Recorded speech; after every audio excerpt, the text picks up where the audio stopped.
All the negative roles that you play. और आज अंग्रेजी में एक शब्द है सेरेंडिपिटी, और उसको आई थिंक संयोग ही कहेंगे दैट आज रामनवमी है। हुँ, आप I think over 300 plus successful shows of हमारे राम। हमारे जी। राम, और आप जो किरदार प्ले कर रहे हैं रावण का, बहुत लोगों ने आपसे पूछा है कि देखिए रावण क्यों, हुँ, खुद आपको रावण प्ले करना था? हुँ, बिल्कुल करना था क्योंकि रावण इसलिए मैं प्ले करना चाहता था कि जब हम लोग मेरी शुरुआत जो हुई है जैसा कि मैंने अपने परिचय में बताया कि गाडरवारा एक होम टाउन मेरा है, जी।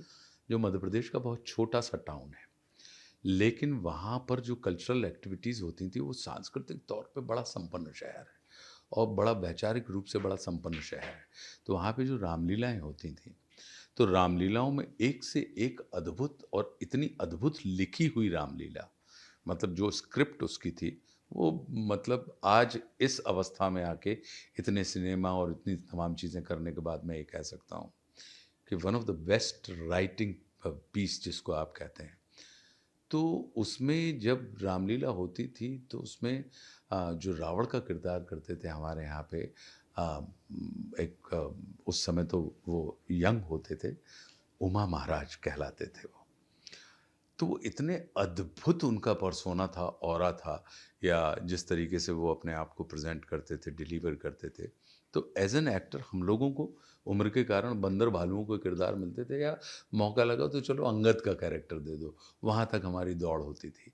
लेकिन हम पूरी उसकी तैयारी करते थे और मन में ये बनता था कि एक बार कभी रावण को हमें मंच के ऊपर अभिनीत करना है। तो अब वो चीज़ कहीं न कहीं समय बदला, स्थिति बदली, परिस्थिति बदली, रामलीला बंद हो गई, हम सागर यूनिवर्सिटी चले गए, ड्रामा में करने लगे, नेशनल स्कूल ऑफ ड्रामा आ गए। लेकिन वो दिमाग के अंदर कहीं न कहीं वो बात घर करी रही और 2000 तक मैंने थिएटर भी किया फ़िल्मों के साथ-साथ। लेकिन 2000-2001 के बाद मैंने मंच के ऊपर काम नहीं किया और एक बड़ा 23-24 साल का मैंने ब्रेक लिया।